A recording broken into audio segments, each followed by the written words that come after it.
அயம் ஷ்யாமோ மகாபாஹு. பீமனை பார்த்தாளாம். சிம்ஹஸ்கந்தோ மகாத்யுதிஹி. சிம்மஸ்கந்தோ, அதாவது கழுத்தில் இந்த பெரிய சாமுத்ரிகா லக்ஷண சாஸ்திரப்படி இருக்கக்கூடிய வாழ்க்கெல்லாம் கூரா ஒரு சங்கு மாதிரி ஒன்று தெரியுமா? இப்படி ஆற்றுல போய் பண்ணி பார்த்துக்கோ. இப்படி பார்த்தேன்னா கூரா இங்கே ஒன்று இருக்கும், அதுக்கு சங்குன்னு பேர். அது எது இந்த இந்த விஷயம் தெரிஞ்சவன் தான் இதெல்லாம் படத்துலலாம் நடிக்கிறான். சொல்கிறான் பாருங்க, சங்கை அறுத்துருவேங்கிறான். வார்த்தைகளை சங்கு அறுத்துருவேங்கிறான். எங்கேயோ காலக்ஷேபம் கேட்டிருக்கான் அவன். அதனால் இங்கே சங்கு இருக்குன்னாது அவனுக்கு தெரியறது. ஒருத்தர் வேடிக்கையாக சொன்னார், பெருமாள் வந்து எதுக்கு சக்கரத்தையும் சங்கியும் வச்சுருக்காருன்னு என்ன கேட்டார். வச்சுருக்காரு, அவருக்கு பிடிச்சிருக்குன்னு வச்சு. இல்லையா, சக்கரத்தால் விட்டுட்டு சங்கு ஊதி விடுவான். இதெல்லாம் எங்கேன்னு தெரிஞ்சுட்டேன் சுவாமி, எல்லாம் வாட்ஸ்ஆப்பில் வருது தான். வாட்ஸ்ஆப்பு எனக்கு மகாபாரதம் கற்றுக் கொடுக்காததெல்லாம் கூட அது கற்றுக் கொடுக்கு. அதனால கம்புக்ரீவஹா புஷ்கராக்ஷஹா பர்தா யுக்தோ பவேன் மம. அழகிய தாமரை போன்ற கண்களை உடையவன்.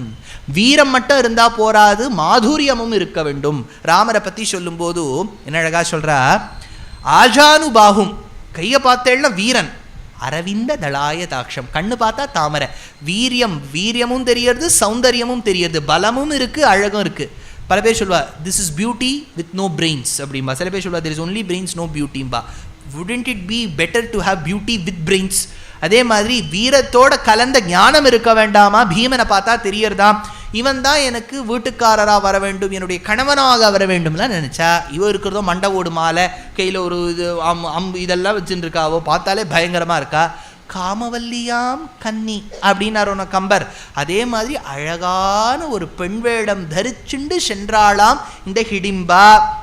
ஹிடிம்பா போன உடனே கேட்டாளாம், அப்பா நீ யாரு, இவ்வளவு அழகா இருக்கியே, ஒருவேளை இந்திரஜித்து போல நீ சாமர்த்தியம் படைத்தவனோ, ஒருவேளை தேவதைகள் எல்லாம் நரரூபம் எடுத்துக்கொண்டு வந்தனர்களோ, யானும் வந்தவாறு உரை செய்கேன் நினைக்கு, உரை செய் நினைக்கு யார் கொள் என்னலும், தானும் அங்கு அவன் தன்னோடு ஓதுவாள், தழுவும் ஆதரம் தங்கு சிந்தையாள், ஊன் புகந்து தீண்டரும் இடிம்பன் என்று ஒருவன் இங்கு ராவணியை ஒத்துவாள், மானுடம் கொள்மை கந்தம் ஊதலால் வரவு அறிந்தனன் வாழறக்கனே.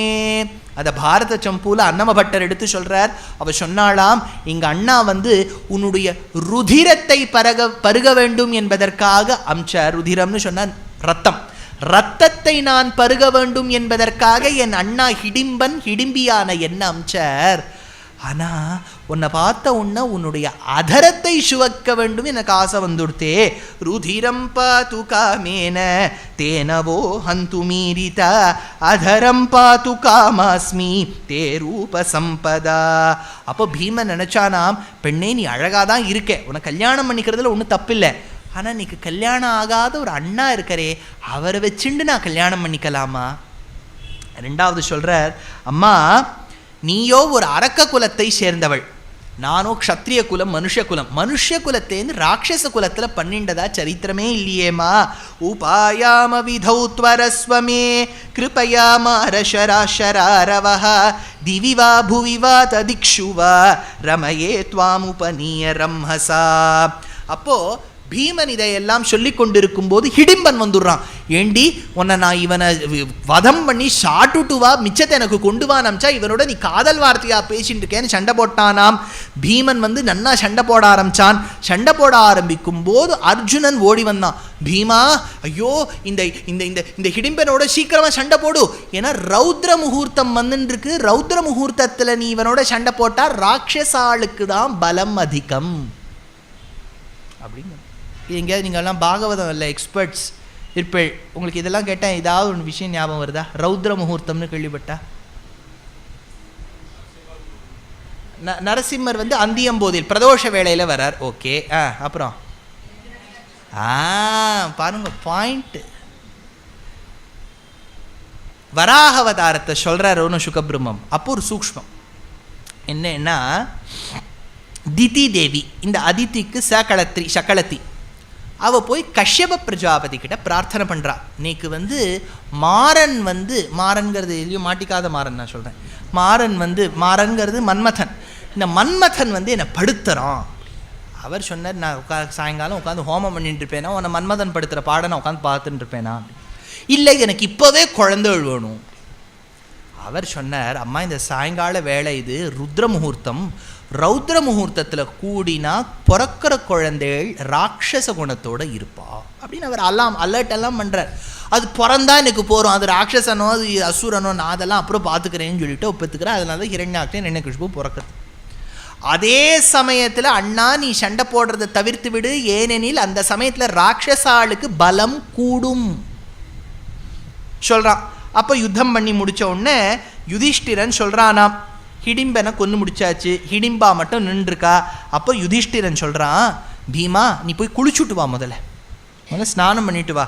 ஸ்நானம் கிருதாஸ்டிகம் பத்ரே கிருத கௌதுக மங்களம் பீமசேனம் பஜேதாஸ்துவம் பிராகதஸ்கமனாதகே. அப்போ பீமன் வந்து சொல்கிறான், இது பாரு ஹிடிம்பா உன்னை நான் கல்யாணம் பண்ணி. அப்போது குந்தி வந்து சொல்கிறான், குந்தி மாதிரி ஒரு ப்ரொக்ரெசிவ் மதர்ன்லாம் நீங்கள் பார்க்கவே முடியாது. அவன் வந்து சொல்கிறா, இதை பாருப்பா, நீயோ இவ்வளோ தோளோடு தோல் நோக்க நாளோடு நாள் செல்லும்னு உயரமாக இருக்க, உன் ஹைட்டுக்கு உன் வெயிட்டுக்கு உட்காந்து நான் பொண்ணை தேட ஆரம்பித்து என்றைக்கு கல்யாணம் பண்ணி முடிப்பேன்? அவளா வந்து ஒத்தி சொல்கிறான்னு உனக்கு கல்யாணம் பண்ணிக்கிறேன். கல்யாணம் பண்ணிட்டு அண்ணா இருக்காருங்கிறதெல்லாம் விடுடா. We can break rules and make rules, we can always do that. அண்ணாக்கு நான் அப்புறம் பார்த்துக்கிறேன், நீ கல்யாணம் பண்ணிக்கோ. அப்போ பீமன் ஹிடிம்பை கிட்ட சொல்கிறான், இதை பார், நாம் 2 பேருக்கும் குழந்தை பெற வரைக்கும் நான் உன்னோட கூட இருப்பேன். I will spend time with you. After that I will leave you. நான் வந்து மாதம் உனக்கு ட்ரான்ஸ்ஃபர் பண்ணிடுறேன், ஸ்கூல் எஜுகேஷனுக்கு என்ன ஆகுதோ இந்த குழந்தைக்கு நீ பார்த்துக்கோ. அவள் ஓகேக்கிறா, சரி பீமனை கல்யாணம் பண்ணிட்டா போகும். கல்யாணம் பண்ணி முடிச்ச அடுத்த நாளே வாழ் குழந்தை. என்ன சார் இது என்ன இது புதுசாக என்னென்னவோ சொல்லிட்டு வியாசாச்சாரியால் எடுக்கிறார். ராட்சசாளுக்கெல்லாம் நவமாச கர்ப்பம் தசமாச கர்ப்பம்லாம் கிடையாது. என்னைக்கு அவள் கன்சீவ் ஆகிறாளோ அன்றைக்கே டெலிவரியா. இது எவ்வளோ நன்னா இருக்குல்ல சார். இந்த 9 மாதம் தாங்கிட்டு first trimester second trimester folic ஆசிடை சாப்பிடு, அத்தை சாப்பிடு, இத்தை சாப்பிடுன்னு சொல்கிறதுக்கு பதிலாக உட்காந்து இந்த ஸ்கேன் அந்த ஸ்கேன் பண்ணுறதுக்கு பதிலாக கன்சீவ் ஆனாலே குழந்தை, அதனால குழந்தை பிறந்துடுச்சு. அவ்வளோதான். இப்போ நான் வந்து இப்போ ராமர் ததஷ்டத்வாதசே மாசே, அப்போது தாங்கினாலாம் கௌசல்யா, அப்போது இதெல்லாம் நாங்கள் வந்து இழுத்து ஒரு 1/2 மணி நேரம் சொல்லுவோம். இவ கன்சீவ் ஆகிட்டா இப்போ 10 எடுத்தாச்சு, அவ்வளோதான். அவ்வளோ சீக்கிரம் முடிஞ்சுடுத்து பாருங்க. இப்போ குழந்தை பிறந்துடுத்து. இப்போ குழந்தை எப்படி இருந்ததுன்னா, தலை பார்த்தேன்னா ஒரு பானையாம். நீங்கள் எங்கேயாவது வந்து எங்கேயாவது தயிர் கீர் வாங்கணும்னு நினச்சேன்னா குழந்தை தலையை எடுத்துன்னு போயிடலாம், அவ்வளோ பெரிய பானையாம். கட்டம் மாதிரி இருக்கான். கடோஹ்யாசோத்கச்ச இதி, பெரிய கவிழ்த்து வச்ச பானை மாதிரி இருக்கான். மாதா தம் பிரத்யமபாஷத அப்ரவீத்தேன நாமஸ்ய கடோத்கச்ச இதி ஸ்மஹா. கடோத்கச்சன் அப்படின்னு பேர் வச்சுட்டா. பானை மாதிரி தலை இருக்கிறதுனால கடோத்கச்சன். அந்த காலத்தில் காரண பெயர்னு உண்டு. ஹனுமானுக்கு வந்து கீழ் மொவாக்கட்டையோன்னு அது ஃப்ராக்சர் ஆகிடுது. பாவம் இந்த இந்திரன் படுத்தின பாடில் அடித்து அது ஃப்ராக்சர் ஆகி கீழே விழுந்துட்டார். எப்போ ஹனு வந்து வீங்கி போயிடுத்தோ அவருக்கு ஹனுமான்னு பேர் வந்துடுத்து. அந்த மாதிரி அந்த காலத்தில் பேரெல்லாம் உண்டு. ஔர்வர்னு ஒருத்தர் இருப்பார், ஊரு, இந்த ஊருலேன்னு வந்தபடியால் ஊர்வஷி. இந்த மாதிரி அந்த காலத்தில் காரண பெயர்னு பல பேர் உண்டு. அதனால் அப்ரவீத் தேன நாமாஸ்யா கடோத்கச்ச இதி ஸ்மஹா அப்படின்னு எப்படி வராக பகவானும் பூமி தேவியும் சேரும்போது நரகாசுரன் பிறந்தானோ அதுபோல் இந்த பீமனுக்கு பிள்ளை கடோத்கச்சன் பிறந்தான்னு சொல்றார் வில்லிபுத்தூரார் பாரதத்தில். காதியதிரல் நரகாசுரன் தனை ஆதி வெங்கோலம் அன்று அளித்தவாறு போல் மேதினி மதிப்போர் வீமன் நல்கிய சோதியம் புதல்வனும் தொழுவது சொல்லுவாள். மேலே சொல்லித்தாம் அந்த பிள்ளை. அப்பா இப்போ பிறந்த குழந்தை பேச ஆரம்பிச்சுடுத்து. எல்லாம் இங்கே டக்கு நடக்கிறது. கன்சீவானா, டெலிவரி ஆகிடுத்து, குழந்தை பிறந்தாச்சு, பேர் வச்சாச்சு, வளர்ந்துடுத்து, பேசிடுத்து. இப்போ எல்லாம் ஒரே நாள் பாருங்க. இந்த இவன் வந்து காத்துட்டே இருக்கவன், எலிமெண்ட்ரி ஸ்கூல் போகுமா, அது பாபா பிளாக் ஷீப் சொல்லுமா, டாம் என்னது இந்த ஹம்டி டம்டின்னு ஒருத்தர் குட்டி சவரில் உட்காந்து கீழே விழுந்தார், அதெல்லாம் படிக்கணுமா, ஜாக் அண்ட் ஜில்னு மலைக்கு மேலே போனால் உருண்டு கீழே விழுந்தா, இதெல்லாம் படிக்கணுமா, எல்லாம் பேச ஆரம்பிச்சுடுத்து. கடோத்கச்சன் சொல்லிட்டு, அப்பா பீமனே, யுத்தம்னு வரும்போது நீங்கள் எப்போ நினச்சிக்கிறாளோ உடனே நான் அங்கே வந்துடுவேன்.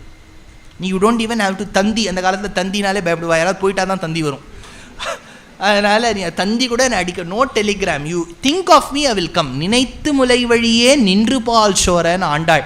தாய் எருமை இருக்கோன்னோ, தாய் எருமை குட்டி எருமையை பார்த்தா தான் பால் சோரோட கணக்குங்கிறது இல்லையா. குட்டி எருமையை நினச்சிக்குமா? நினச்ச உடனே பால் சோரைக்க ஆரம்பிச்சிடுவேன். நினைத்து முலை வழியே நின்று பால் சோரன்னு ஆண்டாள். நீ நினைச்சுண்டா போரும். புத்திரம் தத்ர கடோத்கஜம் பவன பூத் சங்கதனங்காதுர பிராப்தம் சர்வ குணைர் மனோஜவசதாம் பிராசூனநக்தம் ஸ்சரி குர்யாம் ஸ்மிருத ஏவ கர்ம சுஹரேஹே சக்தேரபி ஸ்திரம்சனா மித்யுக்த்வா ச பித்ருண்யதாபிலஷிதம் யுக்தாஸ்ததா நிர்யயோ. சொல்லி முடிச்சாலாம். இப்போ மேலே சொல்கிறார், இப்போ இந்த 5 பேரும் இப்போ பிள்ளைய பெற்றாச்சு, அவ்வளோதான், அவனோட கண்டிஷன் ஆகிடுது. ஹிடிம்பா நீ வந்து பிள்ளைய பார்த்துக்கோ, பிள்ளையே நீ அம்மாவை பார்த்துக்கோன்னு சொல்லிட்டு இவ 5 பேரும் குந்தி மாதாவோட கிளம்பி காட்டுக்கு வரா. வரும்போது வியாசாச்சாரியாள், இவாளுக்கு வியாசர் என்ன உறவு? தாத்தா தானே. ஏன்னா திருத்தகப்பனார் பாண்டுவினுடைய அப்பா தானே வியாசர். வியாசரை பார்த்தாராம். அதனால பிதாமகரை பார்த்துருக்கா. ஞாபகம் இருக்கா? குந்தி தேவியிலேருந்து அப்போ பார்க்கும்போது தாய்முறை வந்தபடியால் மாதாமகருடைய அப்பாவை பார்த்தோம் அப்போ அர்க்கன்னு. இப்போ பிதாமகரை பார்த்துட்டாளாம். பிராமம் வேதமதீயான வேதாங்கானி ச சர்வஷ நீதிசாஸ்திரம் ச சர்வஜ்ஞ ததுஷுஸ்தே பிதாமகம். அப்போ வியாசாச்சாரியால் சொன்னாலாம். என்ன சொன்னாலாம்? பக்கத்தில் ஏகச்சக்கர அப்படின்னு சொல்லிட்டு ஒரு கிராமம் இருக்குது. நீங்கள் 5 பேரும் குந்தி மாதாவும் அந்த ஏகச்சக்கரா நகரத்துக்கு போங்கோ. நீங்கள் யாருன்னு யார்கிட்டையும் சொல்லிக்கவே வேண்டாம். உரிய சமயத்தில் நீங்களே உங்களை சொல்லிக்கிறாப்புல ஏற்பட்டு விடும் அந்த காலம் அப்படின்னு சொல்லி அமிச்சார். இது ஏகச்சக்கரான்னு ஒரு நகரம் சொல்கிறார். அது எங்கேன்னு கேட்டால் வியாசாச்சாரியால் வந்து யமுனா கரைக்கு புறம்ங்கிறார். On the banks of the river யமுனாங்கிறார். ஆனால் you will be surprise to know, கர்நாடகாவில் ஹாசன் பக்கத்தில் பெலவாடின்னு ஒரு ஊர். நோட் பண்ணி வச்சுக்கோங்க. ரொம்ப அழகான ஊர், ரொம்ப அழகான பெருமாள். அந்த பெருமாள் கோவில் ஹொய்சாலா மன்னர்கள் கட்டிய விதத்தில் இருக்கும். ஹொய்சாலா மன்னர்கள் கட்டினதெல்லாம் உங்களுக்கு தெரியும் இல்லையா? ஹொய்சாலா மக்கள் பொதுவாக ஆண்ட ஊரெல்லாம் பார்த்தேன்னா பொதுவாக கர்நாடக பிரதேசத்தின் கீழ்ப்பகுதியாக இருக்கும். இந்த சிவமொக்காங்கிறது தான் ஷிமோகா, ஹாசன், அதே மாதிரி மைசூரு, அதே மாதிரி இந்த ஊர் பக்கத்தில் இருக்கிறதெல்லாம் ஹொய்சாலா மன்னர்கள் ஆண்ட இடம். ஹொய்சாலா அப்படின்னா சிங்கத்தை ஆண்டவனேன்னு அர்த்தம். ஹொய்சாலா மக்கள், அதில் இருந்த ஒரு ராஜா தான் சோமநாதன் பேர். அந்த சோமநாதன் கட்டின ஊர் தான் சோமநாதபுரான்னு இன்றைக்கும் பெங்களூர் பக்கத்தில் இருக்குது. ரொம்ப ஆச்சரியமான கோவில். அந்த சோமநாதனுடைய பிள்ளை அவ அப்பா பேரை ஞாபகமாக வச்சுட்டு திருச்சிராப்பள்ளி பக்கத்தில் ஒரு இடத்த வாங்கி வச்சான். அதுக்கு சோமநாதபுரம்னு பேர். அதுதான் பிற்காலத்தில் சமயபுரம்னு ஆயிடுது. இந்த மாதிரிலாம் ஹொய்சாலா மக்கள்கள் இருந்தா. அதில் பெலவாடின்னு ஒரு ஊர், ரொம்ப அழகான பெருமாள். அந்த கோவில் வந்து ஸ்ருங்கேரி மட்டத்தின் ஆதீனத்தில் இருக்குது பெருமாள் கோவில். அது வைகானச ஆகமத்தில் இருக்குது அந்த கோவில். அந்த கிராமம் தான் கல்வெட்டில் ஏகச்சக்கரா நகரம்னு சொல்கிறான். ஏன் சுவாமி அதுக்கும் இதுக்கும் என்ன சம்பந்தம்? மகாபாரதப்படி யமுனா கரைங்கிறார், ஆனால் கல்வெட்டுப்படி இது ஏகச்சக்கராங்கிறார். ஒருவேளை அங்கே இருந்த கல்வெட்டு இங்கே வந்து கொடுத்தா, இல்லாட்டா இது வரைக்கும் யமுனா ஓடி இருக்கான்னு நமக்கு தெரியல. ஆனால் ஏகச்சக்கரா நகரம் இருந்ததுன்னு நமக்கு தெரியுது. இந்த ஏகச்சக்கரா நகரத்துக்கு இந்த 5 தாய்மார்களும் சென்றார்கள்.